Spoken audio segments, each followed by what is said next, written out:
আমি Ryan software engineering শেষ করে ছোটোখাটো একটা লোকাল সফটওয়্যার কোম্পানিতে কাজ করছি। আর প্রতিদিন অফিসে যাওয়ার আগে আমায় কী ফেস করতে হয় জানো? টিফিন কেন নাও নাই বলো তো? তোমাকে কতবার বলছি অফিসে গেলে সাথে করে টিফিনটা নিয়ে যাবা না। আচ্ছা আমি নিয়ে যাব, কাল থেকে নিয়ে যাব।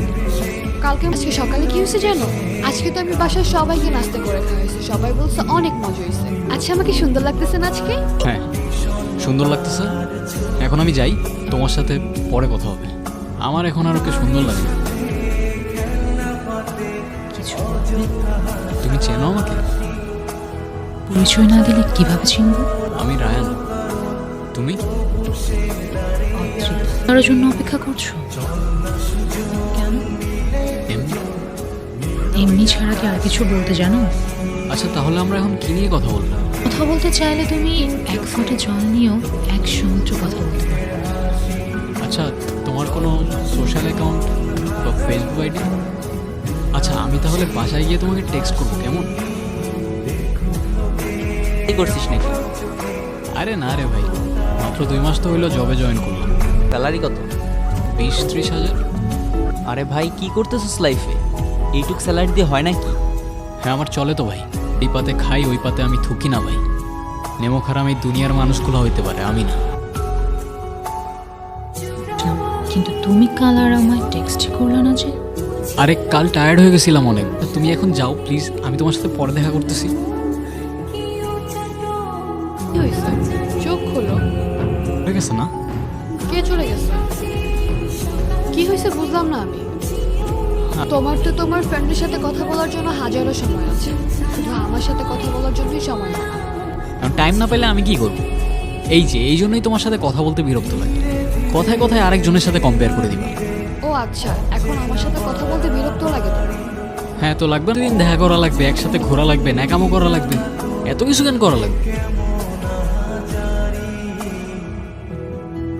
তুমি এখানে কেন? এখানে কিভাবে আসছো? তুমি আমাকে ওখান থেকে যেতে বলেছিলে, এখানে আসতে তো মানা করো না। অফিসের পরে দেখা করে বলি। না, আমি এখনই শুনছি। তুমি সব কিছু বললে আমি চলে যাব। আরে চলো না তুমি। কেমন আগে বলো, মেয়েটা কে ছিল? ওর নাম আয়রা। হ্যাঁ ভালোবাসতাম, কিন্তু এখন আর বাসি না। আমার কেন যেন ওকে আর পারফেক্ট লাগে না। তোমার আমার সাথে কথা বলতে ভালো লাগে? হ্যাঁ তোমার সাথে কথা বলতে কেন ভালো লাগবে না? কারণ আমার চোখে তুমি পারফেক্ট। আয়রা দেখো প্লিজ, এখন তুমি সিন ক্রিয়েট করো না এসব। আমার একটু ঘুমাইতে দাও, আমার সকালে উঠতে হবে। কাঁদছিস কেন? কিছু হয়নি মা। তুমি আমাকে কিছু না বললেও আমি কিন্তু সব বুঝি। ওই ছেলেটার সাথে কিছু হয়েছে। সব হঠাৎ করে বারবার কেমন যেন চেঞ্জ হয়ে যায়। সময় গেলে ভালোবাসা পরিবর্তন হয়। এভাবে সারা রাতকে টর্চার করে আয়রা। টর্চার করবো না তোমাকে। এবারের মতো একটু দেখা করতে পারবা কাল? সরি পারবো না, কালকে অফিস আছে। আমি ওয়েট করবো। আজকের পর থেকে কেউ তোমাকে আর টর্চার করবে না। সব কিছুকে আবার আগের মতো ঠিক করা যায় না, কিন্তু তুমি চেঞ্জ হয়ে গেছো। তোমাদের এই মেয়েদের একটা জিনিস খুব জোস। প্রথমে বলবা তোমার এই জিনিসটা ভালো না, ওই অভ্যাসটা ভালো না, এইটা চেঞ্জ করো, ওইটা চেঞ্জ করো। আর চেঞ্জ করার পর তুমি আর আগের মতো নেই, তুমি চেঞ্জ হয়ে গেছো। মানে চাওটা কি তোমরা? তোমার এখন আর সুন্দর লাগে না, তাই না? একটা সময় ছিল যখন তুমি আমার পিছে পিছে ঘুরতে।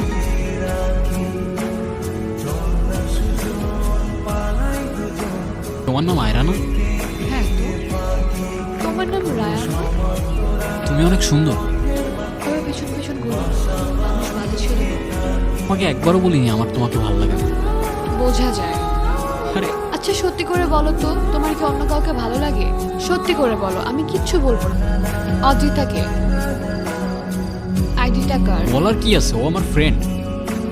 ফ্রেন্ডের সাথে এত কথা আর আমার সাথে কথা বলারই সময় নাই। বোঝাসটা তুমি ঠিক করো না রায়ান। তোমার সাথে কেনই বা কথা বলতেছি আমি? কি হয়েছে? মাঝে মাঝে লাইফে এমন কিছু মোমেন্ট আসে না, যখন তুমি জাস্ট আর বুঝতে পারো না তোমার সাথে কি হচ্ছে। তো সেই মোমেন্টে দাঁড়িয়ে আমাদের কি করা উচিত? জানি না, আমাদের থেকে কোনো কিছু হারানোর আগে মেবি আমরা সেই জিনিসের ভ্যালু বুঝতে পারি না, তাই না? আমি মেবি আয়রাকে খুব বেশি মিস করতেছি। তো কল দাও ওকে। পারতেছি না তো।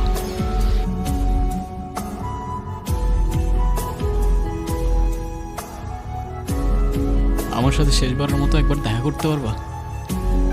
আমি ওর সাথে আর কথা বলবো না, আমি প্রমিস করতে। আমাকে শেষ একটাবার চান্স দাও। আমি বুঝি নাই, আমার কাছে যে পারফেক্ট আরেকজনের কাছে সে পারফেক্ট নাই হইতে পারে। আমি খুব ভালো করেই জানি তুমি ওর সাথে আর কথা বলবো না। মা বারবার জোর করতেছিল একটা সাইকিয়াট্রিস্টের কাছে যেতে। আমি একটা ছেলেকে ভালোবাসতাম, সবই ঠিকঠাক ছিল, বিয়ের কথাও চলছিল, কিন্তু হঠাৎ করে ও কেমন যেন চেঞ্জ হয়ে যায়। কারণ আমি এখন তোমাকে যেটা বলতে যাচ্ছি তুমি হয়তো সেটা শোনার জন্য রেডি না। ডিসোসিয়েটিভ ডিসঅর্ডার আছে, যা ও নিজেও জানে। যদি থাকতে থাকতে ও ইমেজিনারি ফ্রেন্ড বানানো শুরু করে, ওর লাইফটা আসলে একটা সিনেমা। চ্যাটিংয়ে অবশ্যই ছিল, আর নিজেই সেটা দুটো ফোন দিয়ে ক্রিয়েট করেছে। অদ্রিতা সত্যি আমার ফ্রেন্ড, কিন্তু ওর কোনো ফটো তো আমার কাছে নেই। কারণ ওর কোনো অস্তিত্ব এই দুনিয়াতে নেই।